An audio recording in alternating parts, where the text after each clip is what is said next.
નમસ્તે, કેમ છો તમે બધા? આજની વાર્તા છે ભાઈ અને ભાભીને પાઠ. તો ચાલો આજની વાર્તા શરૂ કરીએ. મમ્મી પ્લીઝ જલ્દી જમવાનું આપો, મને બહુ ભૂખ લાગી છે.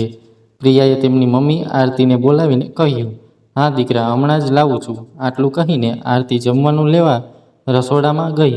એટલી વારમાં તેના ફોનની રિંગ વાગી. તેને ફોન ઉપાડ્યો ત્યારે સામે અવાજ આવ્યો, હેલો આરતી, હું મનોજ બોલું છું. આરતી નામ સાંભળતા જ સ્તબ્ધ થઈ ગઈ. એક ક્ષણ માટે તો તે કંઈ સમજી શકી નહીં. પછી થોડી હિંમત કરીને તેને કહ્યું, મનોજ, મને ઇન્ડિયાથી આવ્યાને 5 વર્ષ થઈ ગયા છે. આ 5 વર્ષમાં તમે બધાએ મને ક્યારેય યાદ પણ નથી કરી, તો પછી આજે કેવી રીતે યાદ કરી? આરતી, મને ખબર છે તને બહુ અજીબ લાગતી હશે, પણ વાસ્તવમાં મમ્મી તારી સાથે વાત કરવા માંગતી હતી, એટલે તને ફોન કર્યો હતો. આરતીના ભાઈ મનોજે સ્પષ્ટતા કરતા કહ્યું. તો આરતીએ કહ્યું, મનોજ, હમણાં અમે જમીએ છીએ, હું થોડીવાર પછી ફોન કરીશ. આટલું કહીને આરતીએ ફોન ડિસ્કનેક્ટ કર્યો અને ચૂપચાપ આવીને ડાઇનિંગ ટેબલ પર બેસી ગઈ. તો આરતીના પતિ સંદીપે પૂછ્યું, શું થયું આરતી? કોનો ફોન હતો? સંદીપ, મારા ભાઈ મનોજનો ફોન હતો, પણ તેને 5 વર્ષ પછી અચાનક મારી યાદ કેવી રીતે આવી? તને યાદ છે તે દિવસે જ્યારે આપણે લગ્ન કરીને કોર્ટમાંથી સીધા ઘરે આવ્યા હતા, ત્યારે મનોજ મારા વિશે કેટલું ખરાબ બોલ્યો હતો?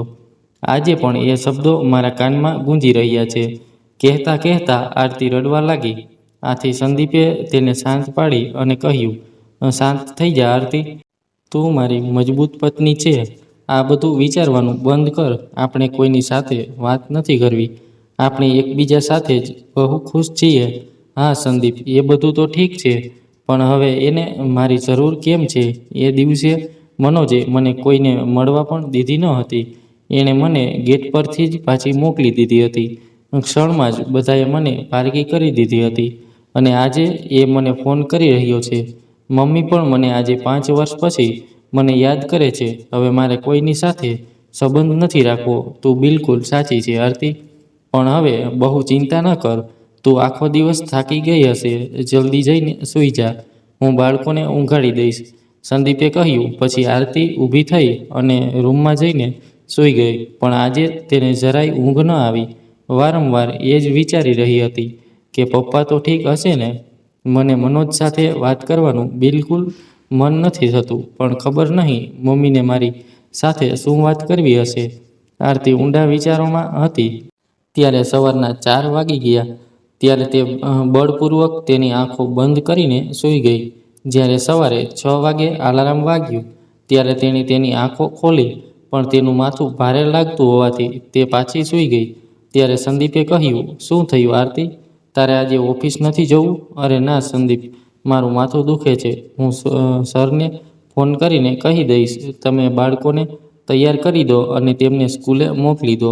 હા ઠીક છે આરતી, આખી રાત ઊંઘી નથી, એટલે જ તને માથાનો દુખાવો થાય છે. તું થોડીવાર આરામ કરીશ તો બધું સારું થઈ જશે. આટલું કહીને સંદીપ બાળકોને જગાડવા ગયો.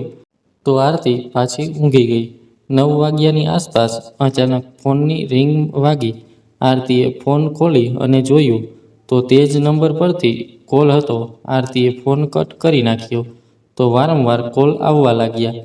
ત્યારે આરતીએ ગુસ્સામાં ફોન ઉપાડ્યો અને કહ્યું, મનોજ, મારે તારી સાથે કોઈ વાત નથી કરવી. મને વારંવાર ફોન કરીને હેરાન ના કરીશ. મારે તારી સાથે કોઈ સંબંધ નથી રાખવો. હું બોલું છું દીકરા, તારી માં. આજે 5 વર્ષ પછી જ્યારે માનો અવાજ સાંભળ્યો, ત્યારે આરતીની આંખો આંસુઓથી ભરાઈ આવી. માં તો માં છે. આરતીની સાથે સાથે માં પણ પોતાની જાત પર કાબૂ ન રાખી શક્યા. લાંબા મૌન પછી માએ કહ્યું, આરતી, મને ખબર છે તને અમારું મોઢું શું અમારો અવાજ પણ નથી સાંભળવો, પણ દીકરા, તારા પપ્પા હવે દુનિયામાં નથી રહ્યા. થોડા દિવસો પછી તેમનું 12મું છે. જો શક્ય હોય તો આવી જજે દીકરી, તેમની આત્માને શાંતિ મળશે. આટલું કહીને આરતીની માં રમીલાબેને ફોન કાપી નાખ્યો.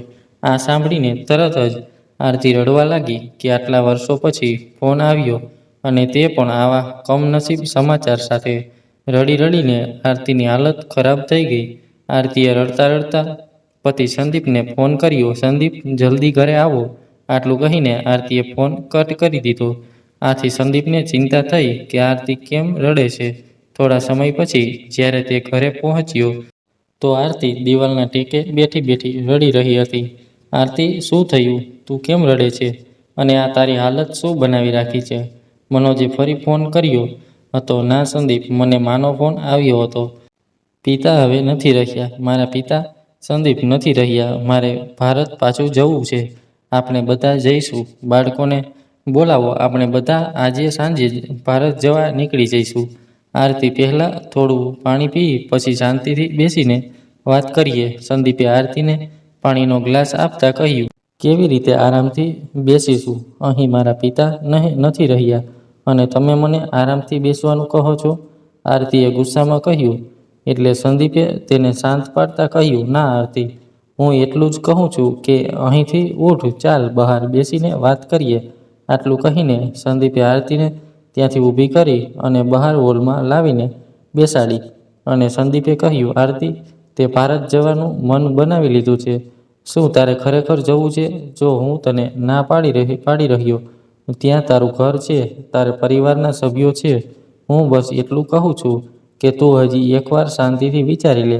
હા સંદીપ, મેં વિચારી લીધું છે. તમે બાળકોની શાળામાં ફોન કરો. આપણે બધા આજે જ ઇન્ડિયા જઈશું. આરતીએ કહ્યું. એટલે સંદીપે તેને સમજાવતા કહ્યું. જો આરતી, બાળકોના પેપર આવી રહ્યા છે એટલે તેમને રજાનો તો પ્રશ્ન જ નથી. માટે તું જા અને હું અહીંયા રહીને તેમનું ધ્યાન રાખીશ. તું તારી ઓફિસમાંથી રજા લઈ લે. હું તારી કાલની ટિકિટ બુક કરાવી દઉં છું. આરતીને પણ સંદીપની વાત ઠીક લાગી એટલે તેને હા પાડી દીધી. બીજા દિવસ સંદીપ આરતીને એરપોર્ટ પર મૂકવા આવ્યો તો તેને ગળે લગાવીને કહ્યું. આરતી, તારું ધ્યાન રાખજે. તું પહોંચતા જ મને ફોન કરજે. મેં સુમિત અને પપ્પાને ફોન કરી દીધો છે. સુમિત સીધો એરપોર્ટ પરથી તને લેવા આવશે અને જલ્દી પાછા આવવાની કોશિશ કરજે. તો આરતીએ આમાં માથું હલાવી દીધું અને તેને સંદીપને વિદાય આપતા કહ્યું કે બાળકોની સંભાળ રાખજો. હું બહુ જલ્દી પાછી આવી જઈશ. આરતીના આજના સફરનો અંત નહોતો આવતો. પપ્પા સાથે વિતાવેલા બાળપણના દિવસો યાદ કરીને આરતીની આંખો ભીની થઈ ગઈ. બાળપણમાં તેના પિતા તેની દરેક ઈચ્છાઓ કેવી રીતે પૂરી કરતા હતા. તેઓ મનોજ કરતાં પણ તેની દરેક ઈચ્છા પૂરી કરતા હતા. આજે આરતીના મનમાં માત્ર મા, પિતાજી અને મનોજ જ ઘૂમતા હતા. મુસાફરો, મહેરબાની કરીને ધ્યાન આપો. હવે આપણે થોડા સમયમાં અમદાવાદ પહોંચવાના છીએ. કૃપા કરીને તમારી સીટ બેલ્ટ બાંધો. આ અવાજે અચાનક આરતીના વિચારોમાં ભંગ કર્યો. જાણે તેની આંખોમાં ચમક આવી ગઈ. અને આવે પણ કેમ નહીં? આખરે તે 5 વર્ષ પછી ભારત પાછી આવી હતી. પૂનમ અમદાવાદ પહોંચી કે તરત જ તેનો દિયર સુમિત મળી ગયો.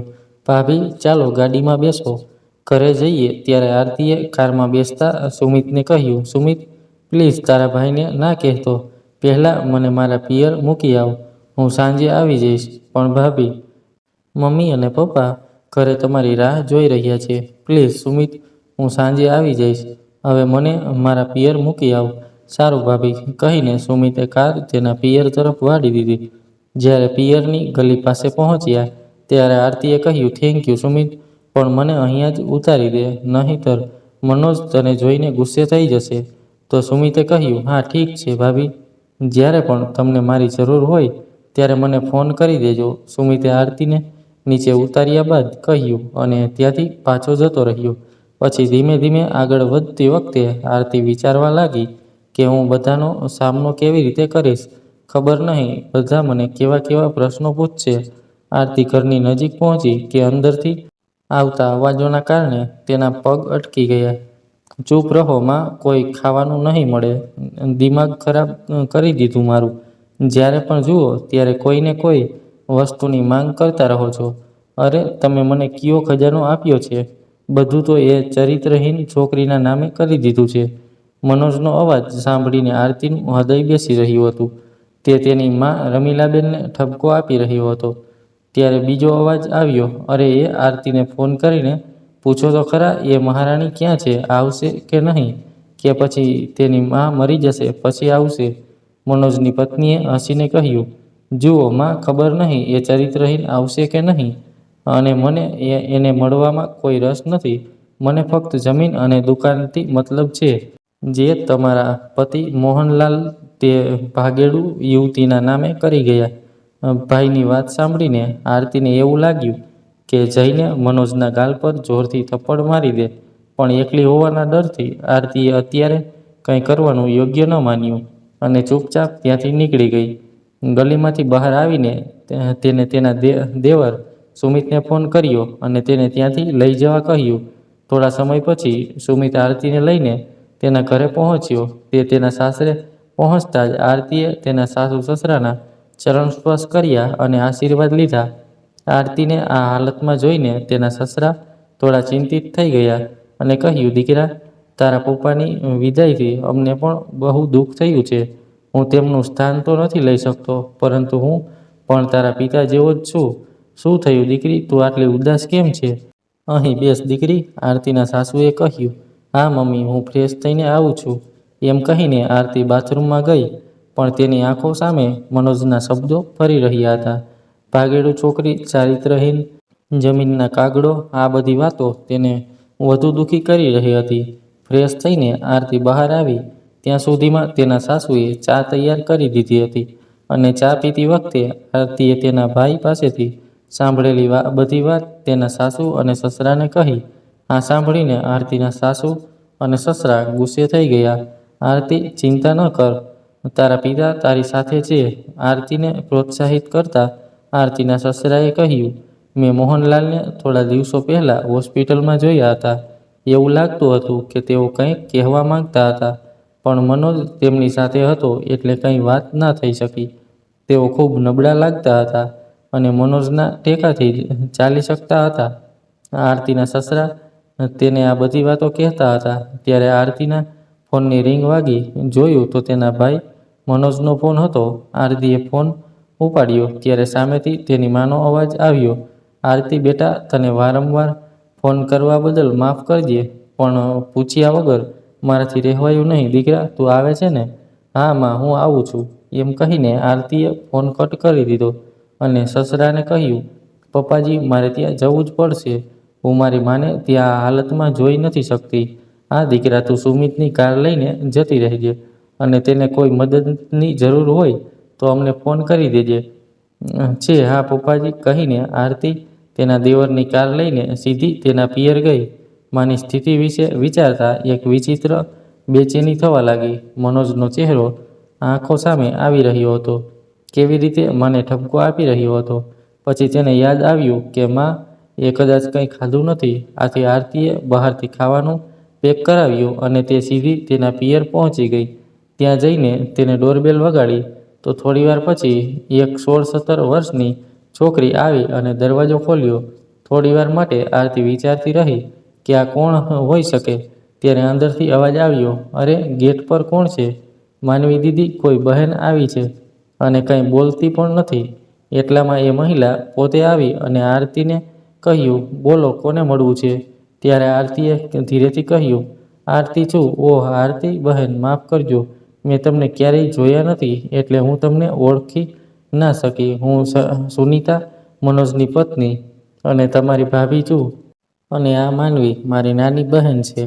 અંદર આવો, મનોજની પત્ની સુનીતાએ પોતાનો પરિચય આપતા કહ્યું અને આરતીને તેના રૂમમાં લઈ ગઈ, જ્યાં કેટલાક લોકો પહેલાથી જ હાજર હતા. બધાનો પરિચય કરાવતા સુનીતાએ કહ્યું, આરતી બહેન, આ મારા મમ્મી પપ્પા છે અને આ મારો નાનો ભાઈ જીગર, અને આ માનવી છે જેને તમે પહેલાં જ મળી ચૂક્યા છો. આરતીએ તેમના તરફ કોઈ ધ્યાન ન આપ્યું. તે ફક્ત તેની માને મળવા માંગતી હતી. ખબર નહીં બિચારા કેવી હાલતમાં હશે. થોડા સમય પછી જ્યારે આરતીએ તેની માને મળવાની ઈચ્છા વ્યક્ત કરી ત્યારે સુનીતાએ તેની બહેન માનવીને ઈશારો કર્યો અને તે આરતીને તેની મા રમીલાબેનના રૂમમાં લઈ ગઈ. આટલા વર્ષો પછી માને મળતા જ આરતી સ્તબ્ધ થઈ ગઈ.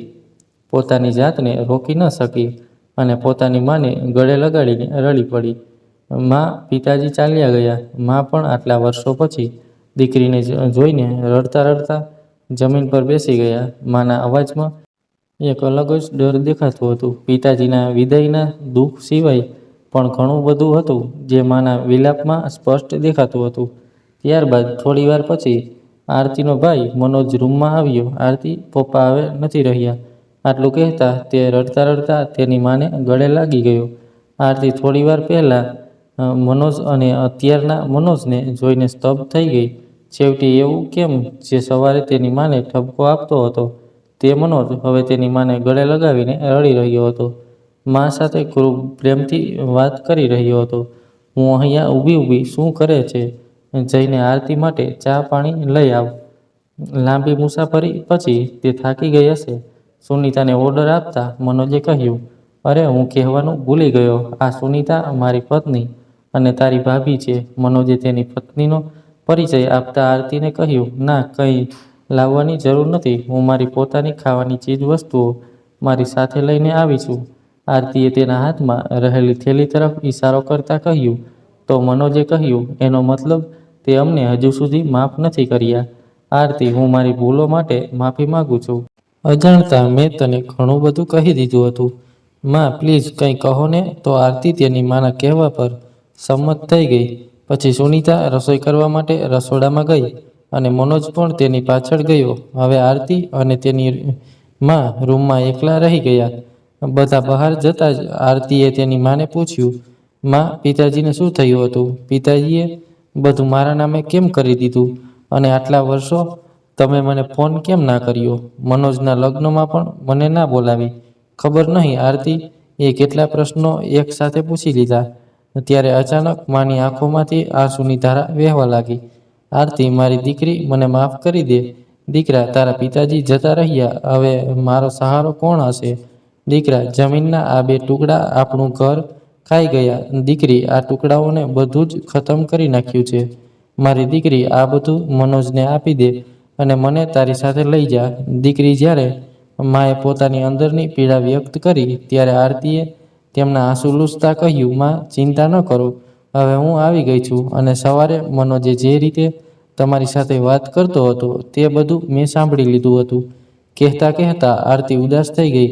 ત્યારે રમીલાબેને કહ્યું, દીકરી, તારા લગ્ન પછી જ્યારે તેણે તને બહારથી મોકલી દીધી હતી તે દિવસે તારા પિતા અને મનોજ વચ્ચે ઘરમાં મોટો ઝઘડો થયો હતો. તારા પિતા આ સંબંધની વિરુદ્ધમાં ન હતા. તેઓ તને પાછા બોલાવવા માંગતા હતા. તેમણે મનોજને ઘણું સમજાવ્યું કે મારી દીકરીએ અભ્યાસ પૂરો કરીને નોકરી મેળવીને લગ્ન કર્યા છે અને પોતાની મરજીથી લગ્ન કરવામાં કાંઈ ખોટું નથી. જ્યારે તે તેની વાત ન માની તો તેને કોર્ટ મેરેજ કરી લીધા. નહીં તો તેણે એમને કહ્યું હતું એમાં તેની કોઈ ભૂલ નથી. જેથી મનોજે તારા પિતાને ઠપકો આપતા કહ્યું કે તમારે આ ઘરમાં રહેવું હોય તો એ ચરિત્રહીન છોકરી સાથે તારો કોઈ સંબંધ નથી, નહીંતર હું તને બંનેને અત્યારે જ ઘરમાંથી કાઢી મૂકીશ. એટલે તારા પિતા પણ ચૂપ રહ્યા. તે પછી થોડા દિવસો સુધી બધું સારું હતું, પરંતુ એક દિવસ જ્યારે તારા પિતાએ તારી એફડીનો મુદ્દો ઘરે ઉઠાવ્યો ત્યારે મનોજ તારા પિતા સાથે ઝઘડો કરવા લાગ્યો. મનોજને તેના ખાતામાં એફડીના પૈસા જોઈતા હતા અને પિતા તે તારા માટે રાખવા માંગતા હતા. આ બાબતે બંને વચ્ચે ઘણા દિવસો સુધી બબાલ ચાલી અને અંતે તારા પિતાએ તારા નામે દુકાન ખરીદી લીધી હતી. મેં તેમને ઘણું સમજાવ્યું કે આરતી તેના ઘરે ખુશ છે. જો તમારે કંઈક કરવું હોય તો મનોજના નામે કરો. ત્યારે તેમને કહ્યું હતું કે આ મકાન અને એક પ્લોટ અત્યારે મારા નામે છે, પરંતુ મારા ગયા પછી તે મારા દીકરાને જ જશે. નિયતિ બહુ મોટી વાત છે. મનોજના ઈરાદામાં ખોટ હતી. તે દિવસે તેને તારા પિતા પર હાથ ઉપાડ્યો તે દિવસથી તારા પિતાજી ક્યારેય સાજા થયા નહીં. ક્યારેક કોઈક બીમારી તો ક્યારેક બીજી કોઈ બીમારીઓ તમને ઘેરી લીધા. પણ પછી એક દિવસ મનોજે સુનીતા સાથે લગ્નની વાત કરી ત્યારે તારા પિતાને ક્યાંકથી ખબર પડી કોઈએ સુનીતા અને તેના પરિવાર વિશે સારો અભિપ્રાય આપ્યો ન હતો. આ લોકો જમીન અને મિલકત જોઈને જ અમારી સાથે સંબંધ બાંધવા માંગતા હતા અને સુનીતાનું ચાલચલણ પણ સારું ન હતું. જ્યારે તારા પિતાએ મનોજને આ બધી વાતો કહી ત્યારે તે કંઈ સ્વીકારવા તૈયાર ન હતો. એટલે તારા પિતાએ કહ્યું કે આરતીએ લવ મેરેજ કર્યા હતા ત્યારે લોકોની શરમ વચ્ચે આવી ગઈ હતી અને આજે લોકોની શરમ વચ્ચે નહીં આવે. પણ મનોજ સુનીતાના પ્રેમમાં આંધળો થઈ ગયો હતો અને તે તેના વિશે એક શબ્દ પણ સાંભળવા માંગતો નથી. તેથી એક દિવસ ફરીથી તેને તમારા પિતા પર હાથ ઉપાડ્યો. રડતા રડતા રમીલાબેને પોતાની દીકરીને બધી વાત કહી. આરતીના મનમાં ઘણું બધું ચાલી રહ્યું હતું. તે કેટલીક લાચારી અનુભવી રહી હતી. એક પિતા પર હાથ ઉપાડવો એક એવો અધર્મ છે. મારા લગ્નથી આટલી બધી પ્રોબ્લેમ હતી અને પોતે શું કર્યું? આજે એને મનોજ પર બહુ ગુસ્સો આવી રહ્યો હતો. માં, હું એ બંનેના મોઢા તોડી નાખીશ જો તેઓ મારી સામે સારા હોવાનો ઢોંગ કરશે તો આરતીએ ગુસ્સામાં કહ્યું. હા હા, ખરાબ તો લાગીશું જ ને. હવે જ્યારે તને બધી ખબર પડી ગઈ છે તો મનોજે રૂમમાં આવતા આરતીને કહ્યું, મેં તમને બધાને મનાઈ કરી હતી ને તેની માને જોઈ મનોજ તેમના ચહેરા પર થપ્પડ મારવા જતો હતો ત્યારે આરતીએ તેનો હાથ વચ્ચેથી પકડી લીધો. અરે વાહ, તમારા તો બહુ હિંમત આવી ગઈ છે. અને આવે પણ કેમ નહીં? હિંમત કરીને જ તો તું ઘરેથી ભાગી ગઈ હતી. મનોજે આરતી પાસેથી હાથ છોડાવવા કહ્યું અને પત્ની સુનીતાને બોલાવવા લાગ્યો. સુનીતા, તું ક્યાં મરી ગઈ? સુનીતા દોડીને તેની પાસે આવી. મેં તને કહ્યું હતું ને, આ મા દીકરીને એકલી ના છોડતા અને તે એમ જ કર્યું. આ વૃદ્ધે એ બધું કહી દીધું. ત્યારે સુનીતાએ કહ્યું, કાંઈ વાંધો નહીં, મા દીકરી બંનેને કાલ સુધી આ રૂમમાં બંધ કરી દો. આ વખતે તેની સાથે તેની દીકરીને પણ ભૂખે મરવા દઈએ. કહેતા સુનીતા દરવાજો બંધ કરવા ગઈ કે અચાનક કોઈએ ગેટ ખખડાવતા બધા ડરી ગયા. બધા અંદર જઈને બેસો એમ કહીને મનોજ ગેટ તરફ આગળ વધ્યો કે તરત જ સુમિત પોલીસ સાથે અંદર આવ્યો. ભાભી, ભાભી, ત્યાં આવતાની સાથે જ આરતીને બોલાવવા લાગ્યો.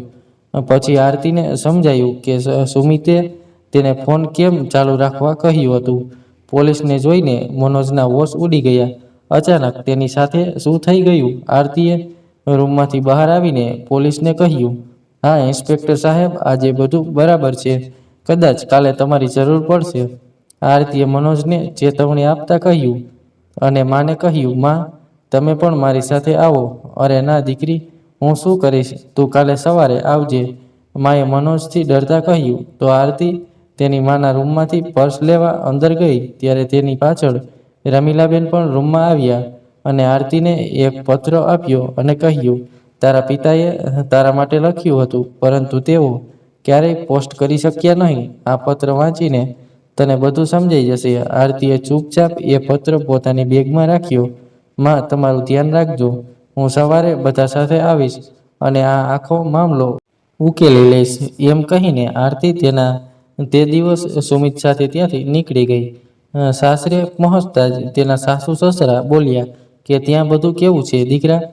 મા, પિતાજી, ત્યાં કંઈ ઠીક નથી. મનોજને જમીનનું ભૂત વળગ્યું છે.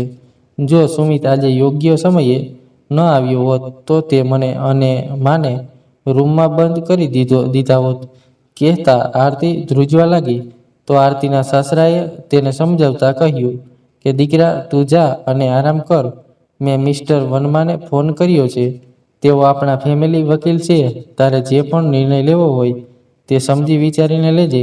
તેથી આરતી તેના રૂમમાં ગઈ અને પલંગ પર સૂઈ ગઈ. ત્યારે અચાનક તેને તેની માએ આપેલો પત્ર યાદ આવ્યો તો ઉપાડીને વાંચવા લાગી. મારી રાજકુમારી, જ્યારે તને આ પત્ર મળશે ત્યારે ખબર નહીં હું આ દુનિયામાં હોઈશ કે નહીં, પણ તું હિંમત ન હારતી. તારા પિતા પહેલાં પણ તારી વિરુદ્ધ ન હતા અને હવે પણ નથી. આજે પણ તું મારી એ જ નાની રાજકુમારી છે. દીકરા બની શકે તો મને માફ કરી દે. હું તને એ દિવસે રોકી ન શક્યો.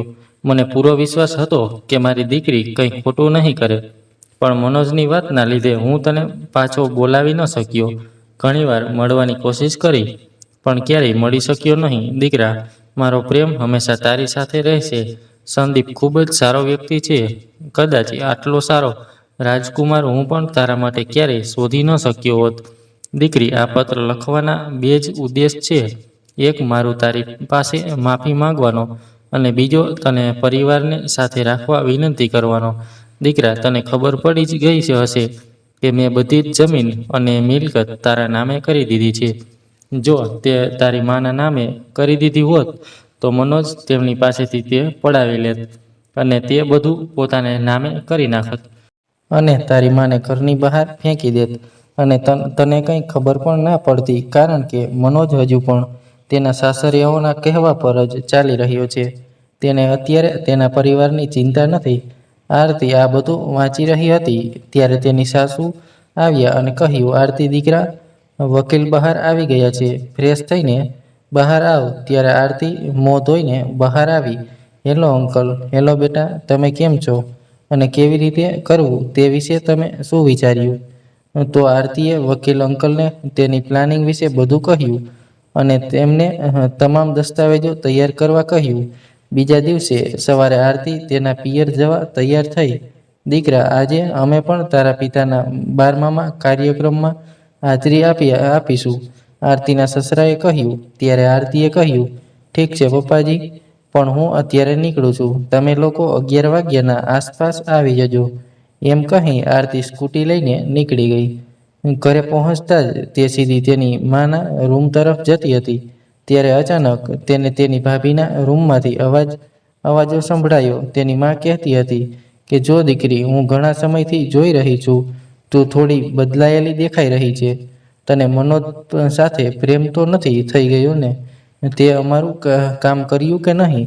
ત્યારે સુનીતાએ કહ્યું, કામ થઈ ગયું છે માં, પણ મેં મનોજને દવાઓ આપવાનું બંધ કરી દીધું છે. હવે હું તેને વધારે છેતરી નહીં શકું. તે મને બહુ પ્રેમ કરે છે અને આમ પણ તે આ બધું મારા માટે જ કરી રહ્યો છે. સુનીતાની મા એ તેની વાત સાંભળીને આઘાતમાં કહ્યું, સુનીતા, તે દવા આપવાનું બંધ કરી દીધું છે? તો પછી આપણને બધું કેવી રીતે મળશે? અત્યાર સુધી બધું પ્લાનિંગ મુજબ ચાલતું હતું. તું આ કેવી રીતે કરી શકે? પણ માં, પ્લાન તો એમ પણ થઈ જશે. તેના માટે મનોજને મારવાની શું જરૂર છે? જ્યારે તેને આખું સત્ય ખબર પડશે ત્યારે તે પોતાની જાતે જ આઘાતથી મરી જશે. આમ પણ એની બહેન આરતી આવી ગઈ છે અને બધું ખબર પડી ગઈ છે. હવે એને સાથ આપવા વાળું કોઈ નહીં હોય. આટલું કહીને સુનીતા હસવા લાગી. ત્યારે તેની માએ કહ્યું કે તે મનોજને કહ્યું કે નહીં, પ્લાન મુજબ તારે એને અત્યાર સુધીમાં કહી દેવું જોઈતું હતું, જેથી તે વધુ જમીન માટે મા અને આરતીને હેરાન કરે. પરંતુ તે એને દવા આપવાનું પણ બંધ કરી દીધું, જેના કારણે તેનો ગુસ્સો વધુ વધી જતો હતો. જો મનોજ નોર્મલ થઈ જશે તો આપણે કંઈ નહીં કરી શકીએ. સુનીતાની માએ ગુસ્સામાં કહ્યું, આટલો મોટો વિશ્વાસઘાત આ બે મા દીકરીએ કર્યો છે. આ વાત મારે મનોજને કહેવી પડશે. પણ સુનીતાએ પહેલી દવાના કારણે મનોજ ગુસ્સે થઈને મને કંઈક કરી નાખશે. તો આરતીએ સમજાતું ન હતું કે શું કરવું. આ દરમિયાન પંડિતજીને આવતા જોઈ આરતીએ પોતાના આંસુ સાફ કર્યા અને તેમને પ્રણામ કરીને આગળ વધી ગઈ.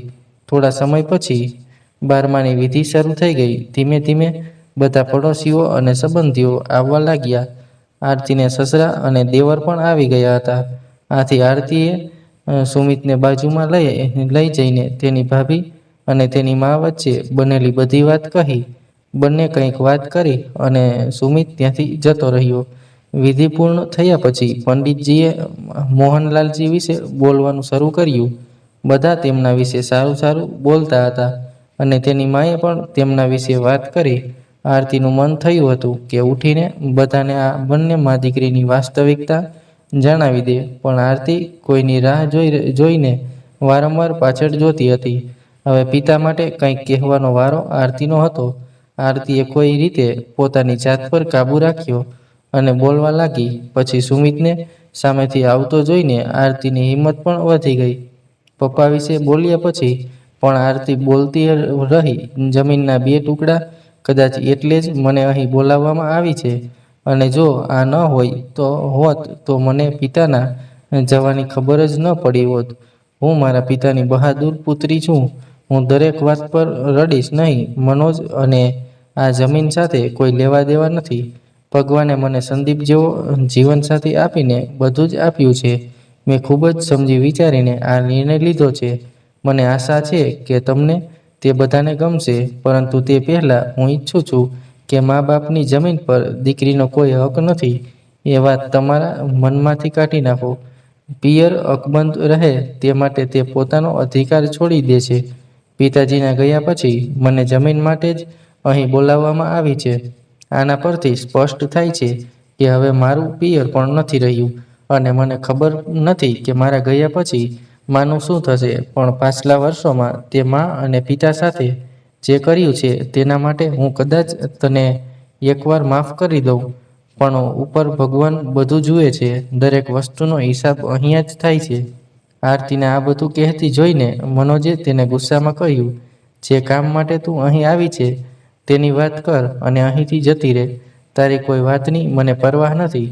તારી માને તારી સાથે લઈ જા. આમ પણ તે મારા પર બોજ છે. મનોજની વાત સાંભળ્યા પછી પણ આરતીએ તેને જે કંઈ કહ્યું તેના પર કોઈ પ્રતિક્રિયા ન આપી અને તેના મૌન થવાની રાહ જોવા લાગી.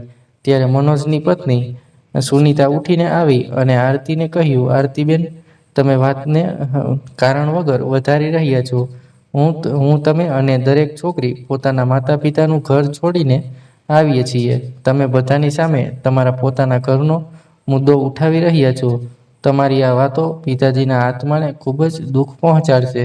ત્યારે આરતીએ તેની ભાભીની વાત સાંભળીને કહ્યું, તમે બિલકુલ સાચા છો ભાભી, પણ હું એક બધાને જણાવવા માંગુ છું કે એક જમીન વ્યક્તિને કેટલું નીચે પાડી દે છે. હું આજે ચૂપ નહીં રહીશ. કાશ હું 5 વર્ષ પહેલા મૌન ના રહી હોત અને પિતાજીને મળવા આવી હોત તો આજે આ સ્થિતિ ના થઈ હોત. આરતીએ સુનીતાની વાતનો જવાબ આપતા કહ્યું, હું કોઈની સાથે દલીલ કરવા માંગતી નથી, તેથી મને મારી વાત પૂરી કરવા દો. મનોજ, ચિંતા ન કરીશ. તારો અધિકાર તારી પાસે જ રહેશે, પણ હું તને ખોટા હાથમાં નહીં જવા દઉં. કેમ સુનીતા ભાભીના માં, મેં સાચું કહ્યું ને? અચાનક આરતીએ સુનીતાની માં તરફ ઈશારો કરતા કહ્યું. તો માં દીકરી બંને સાવ સ્તબ્ધ થઈ ગયા. હા, તું એકદમ સાચું કહે છે દીકરા, સુનીતાના માએ પોતાની જાત પર કાબુ રાખતા કહ્યું. પછી આરતીએ તેના ભાઈ મનોજને કહ્યું, મનોજ, એકવાર અહીં આવ અને પિતાએ લખેલો આ પત્ર બધાની સામે વાંચી સંભળાવ. આરતી, દીકરા, તું શું કરે છે? અનર્થ થઈ જશે. આરતીની માં રમીલાબેને આરતીને રોકતા કહ્યું, ના માં, કંઈ અનર્થ નહીં થાય. બધું સારું થઈ જશે. નહીં થાય તો શું થયું, પણ હું મારી ફરજમાંથી પાછળ નહીં હટું. પિતાજીએ મને મોટી જવાબદારી સોંપી છે. તેની માનો હાથ પકડીને કહ્યું. પછી પત્ર સંપૂર્ણ વાંચીને મનોજે ગુસ્સામાં કહ્યું, આ બધું બકવાસ છે. બધું ખોટું લખેલું છે. હું કેવી રીતે માનું કે આ બધું પિતાજીએ લખ્યું છે? આ તારી યુક્તિ પણ હોઈ શકે છે. તે સુનીતા ઉપર શંકા કેવી રીતે કરી? તે તને કેટલું માન આપે છે, અને આમ પણ તું કંઈ પણ કરી લે, હું જમીન તો લઈને જ રહીશ. મનોજે આરતીને બૂમ પાડતા કહ્યું. ત્યારે સુનીતાની માએ સુનીતાના પિતાને કહ્યું, ચાલો અહીંથી જઈએ. ત્યારે આરતીએ કહ્યું, અરે આંટીજી, આટલી ઉતાવળ કેમ છે? કોને કેટલી જમીન મળી એનો નિર્ણય તમે સાંભળવા નથી માંગતા? બસ થોડી રાહ જુઓ અને પછી આરામથી જતા રહેજો. આરતીએ સુનીતાને માને રોકતા કહ્યું, ના, અમે એક ક્ષણ માટે પણ અહીં રહેવા નથી માંગતા. તમારી જમીન કોઈને પણ મળે, અમારે શું? અમે અહીંયા તમારા પિતાના 12મામાં હાજરી આપવા આવ્યા હતા. તમે લોકોએ એનો આ બદલો આપ્યો. આટલું કહીને સુનીતાની માં ત્યાંથી બહાર નીકળવાની કોશિશ કરવા લાગી. તો તમને વાંધો નથી, જ્યાં સુધી તમને ખબર નહીં હોય કે મનોજના નામે કેટલી જમીન છે, તો તમે તેને તમારા નામે કેવી રીતે ટ્રાન્સફર કરશો? કેમ સુનીતા ભાભી, મેં સાચું કહ્યું ને? તું શું બકવાસ કરે છે? તું પાગલ વાગલ તો નથી થઈ ગઈ ને? સુનીતાની માએ ડરતા ડરતા આરતીને કહ્યું. તો સુનીતાએ પણ નકલી આંસુ વહાવતા કહ્યું, આરતીબેન, તમે શું બોલો છો? મને કંઈ સમજાતું નથી. અને તમે મારા પર આવો આરોપ કેમ લગાવી રહ્યા છો? ભાભીજી, બધું ખબર પડી જશે. આરતીએ સુમિતને ઈશારો કર્યો અને કોઈકને બોલાવવા માટે કહ્યું. એટલામાં સુમિત વકીલ અને પોલીસ સાથે અંદર આવ્યો. તમારે હજુ ક્યાંય જવું છે કે નિર્ણય સાંભળવો છે? આરતીએ જવા માટે ઊભા થયેલા સુનીતાની માં અને તેના પિતાને કહ્યું. તો પોલીસના ડરથી સુનીતાના માં અને પિતા બંને પોતપોતાની જગ્યાએ પાછા જઈને બેસી ગયા. પછી આરતીએ તેની ભાભીને કહ્યું, તમે મને તમારો પ્લાન જાતે કહેશો કે પછી મારે કહેવો પડશે? આરતી, તું શું બકવાસ બોલી રહી છે? આ બધાનું પરિણામ બહુ ખરાબ આવશે. તું જે કરી રહી છે તે બરાબર નથી કરી રહી. હું સુનીતાને બહુ પ્રેમ કરું છું અને તેની વિરુદ્ધ કંઈ સાંભળી નથી શકતો. મનોજે આરતીને ચેતવણી આપતા કહ્યું.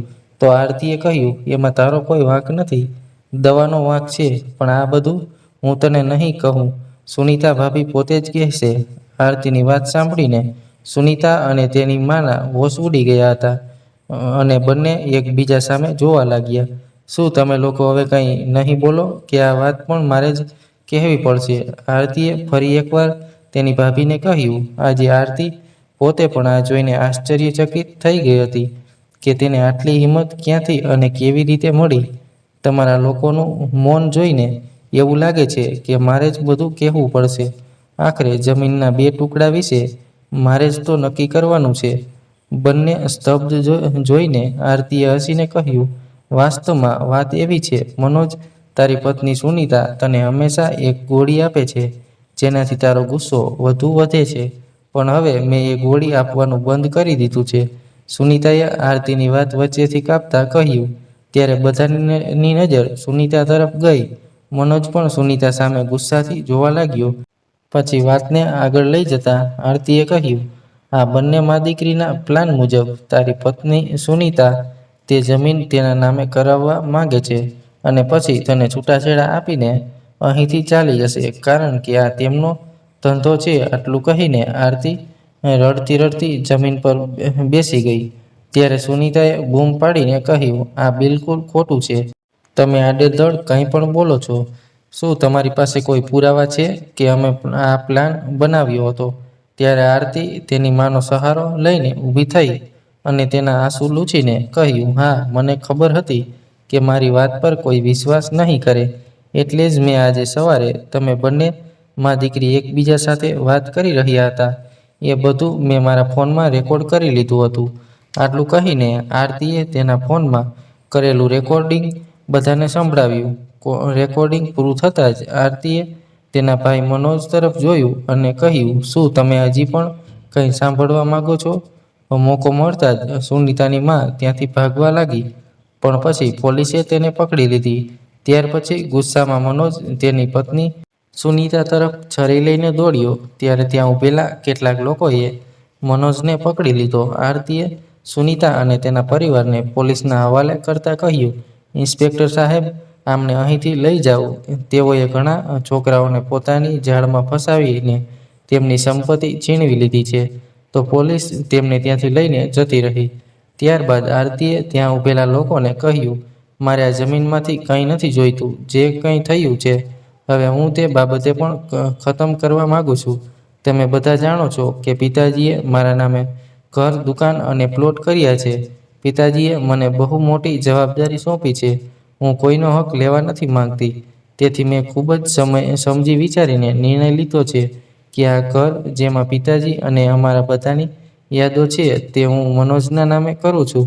હું આશા રાખું છું કે તે હંમેશા તેની સારી રીતે કદર કરશે અને એક દુકાન જે પિતાએ મારી એફડીના પૈસામાંથી લીધી હતી અને એક પ્લોટ માના નામે કરું છું, પરંતુ હું મારી માને મારી સાથે લઈ જાઉં છું. ત્યારે મનોજ રડતા રડતા આરતીની માફી માંગતા બોલ્યો, પ્લીઝ મને માફ કરજે આરતી, મેં તારી સાથે અને મમ્મી પપ્પા સાથે ઘણું ખોટું કર્યું છે. આ માટે તું મને ગમે તેટલી સજા આપી શકે, પરંતુ માને આ રીતે સાથે લઈ જઈને મને શરમમાં ના મૂકીશ. આટલું કહીને મનોજ રડવા લાગ્યો. દીકરાને પશ્ચાતાપની આગમાં સળગતા જોઈને રમીલાબેનની આંખો આંસુઓથી ભરાઈ આવી. તેમણે દીકરીને કહ્યું, આરતી દીકરા, તે બહુ સારો નિર્ણય લીધો છે, પણ દીકરી, હવે હું પણ આ ઘર છોડવા માંગતી નથી, કારણ કે આ ઘર સાથે તારા પિતાની ઘણી યાદો છે. દીકરા પણ માં પણ કંઈ નહીં. દીકરી, હવે તું મારા તરફથી ચિંતા મુક્ત થઈ જા. દીકરી, હવે આ તારો ભાઈ મનોજ તે પહેલા જેવો મનોજ નથી. મને ખાતરી છે કે તે તેના પિતાનું ઘર ખૂબ જ સારી રીતે સંભાળશે અને હું પણ તેની સાથે રહેવા માંગુ છું. આરતીની આંખો આંસુથી ભરાઈ આવી અને તેને કહ્યું, ઠીક છે મા, દીકરીને બીજું શું જોઈએ? જો તેના માતા પિતા ખુશ હોય તો દીકરી પોતાની મેળે સુખી રહે. આટલું કહીને આરતી તેની માના આશીર્વાદ લઈને તેના સસરા અને દેવર સાથે ત્યાંથી નીકળી ગઈ અને બીજા જ દિવસે તે તેના બાળકો પાસે વિદેશ જવા રવાના થઈ ગઈ. તો તમને વાર્તા કેવી લાગી? જો તમને વાર્તા ગમી હોય તો લાઈક, કોમેન્ટ અને શેર કરજો અને જો તમે નવા હોય તો ચેનલને સબસ્ક્રાઈબ કરજો. તો ચાલો ફરી મળીએ એક નવી વાર્તા સાથે. આવજો. જય શ્રી કૃષ્ણ.